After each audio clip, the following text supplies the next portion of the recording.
Hi everyone, so today we're going to talk about Mark Ashworth's deal, buy, refurbish, refinance strategy. It's an amazing deal and we're going to hear all about it. This is Property Insight, my name is Neil Harding. And I'm Mark Ashworth. So Mark, tell us about your BRR deal, buy, refurbish, refinance. What is it? Okay, so it's a 3-bed mid-terrace property. I found it on Rightmove. It came up on the market for 150,000, which at the time in that particular area was probably, I'd say most properties in that area that were in fairly good condition would be selling for around about 170, 175. So I could see that it was quite a good price. Went to view it. It was in pretty poor condition, I have to say. Sadly, the person who lived there had passed away, relatively young. I thought you'd think he was late 50s, early 60s. And there was lots of pretty horrible furniture and the carpets were very stained and dirty, and generally it was in pretty terrible order. The windows needed replacing, the heating system was an old back boiler system. So I had a look round. I made an offer of, I think I put an offer in at 130 or 135, which was rejected. And then we finally agreed at 140. They tried to push it up to 143, I think, but I just held my ground at 140. I agreed to buy the property in cash because it was, I'm not saying it wasn't mortgageable, but you know, it would have been tricky. Particularly these days, lenders are being a lot more picky about stuff that they lend on. And if it couldn't have been let out straight away, there would have been some caveats. So they probably would have said, we're going to hold a retention until it's lettable, or I would have been, let's say, restricted to what lenders I could have used. So we replaced pretty much everything. We'll overlay some photos on the video so people can see what it looks like now. But you know, down to door frames, doors, the heating system, windows, carpets, flooring. The garden cost a bit more than expected, or than I wanted to spend, but it was a pretty big garden. I mean, for a 3-bed house these days, it's probably 3 times the size of a garden that would be the size of a garden in a new property of the same sort of size. So that being said, I thought, well, this is a feature. It's probably a selling point when it comes to renting, the fact that it's got a nice garden. But because the lounge had patio doors, which we replaced for like, I kind of felt that with patio doors, you need a patio. You can't just have it coming out onto the grass, because obviously then if anybody was coming back in off the grass, it would potentially make a mess in the living room. So we were kind of forced in a way to put a patio in, which we did. And it breaks up the garden, because if it was all grass, it would just be too much. So numbers wise, the whole refurbishment came in at around about 45,000. Okay. And that was with me managing the project. I was on the tools a little bit as well, so helping my trades guys there doing some of the work, you know, some of the manual work, let's say. So we, you know, full rewire, boiler install, new radiators, plastering, you know, all the major things that you would expect to do when you refurbish a property. We did.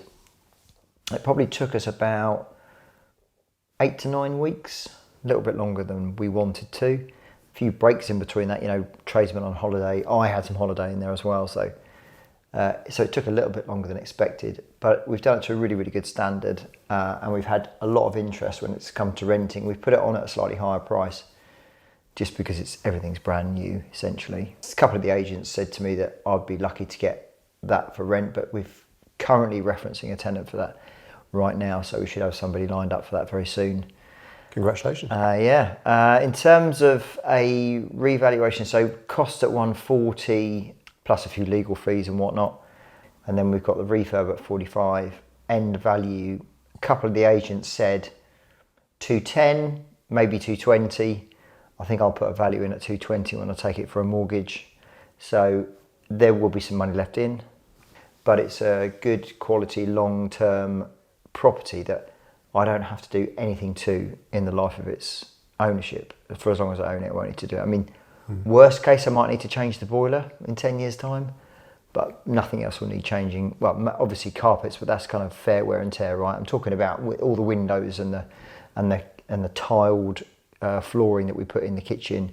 The kitchen itself, as long as it's looked after, it won't need replacing. So it's going to be maintenance free. Obviously the garden, we hope that the tenants will maintain that. Obviously it's their responsibility to do that. It's a good deal, and it's a long-term investment, so it would have been nice to have had all money back out, but I think even managing it itself, it's really, really tough to get properties cheap enough that you can get all your money back out. Yeah, I agree. Yeah, it is. Especially buying on the open market. Yeah. And rental yield wise, what sort of, it sounds like a single let rather than an HMO. I know you have both. This one's a single let, is it? So this is a single let. So if we, what would you work the yield out on the investment price or the value? I don't know really, but the monthly rental that we're asking for is 1,200, and we're referencing a tenant based on 1,200 a month. Yeah, great. So it sounds like a good deal. And if you now that you've finished the deal or very near finishing the deal, are you still happy? Happy that you went ahead? Yeah, I'm very happy I went ahead. The only thing I would have done is I might not necessarily have done everything that we did in the property.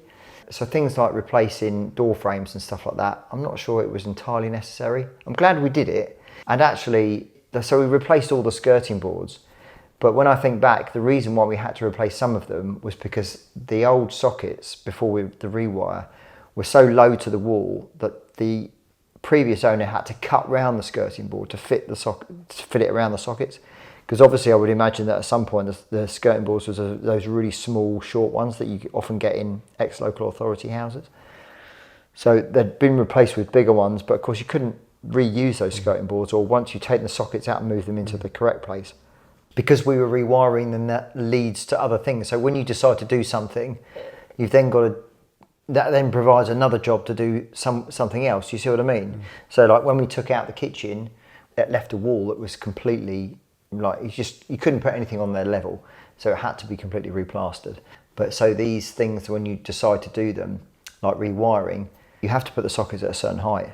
So it then means that, the skirting boards then couldn't be used because, So yeah, one thing can lead to another. But no, everything's fine. It's all good. I mean, obviously, we hope that we get a good tenant in there. It was good. And well done. Sounds like a great project, good investment. Yep. I'm sure we'll do very well in the future providing a home for someone. Yeah. Good. Well, thanks, Mark, and hope that you found this insightful. Please do comment, like, and subscribe to the channel, and we look forward to seeing you next time.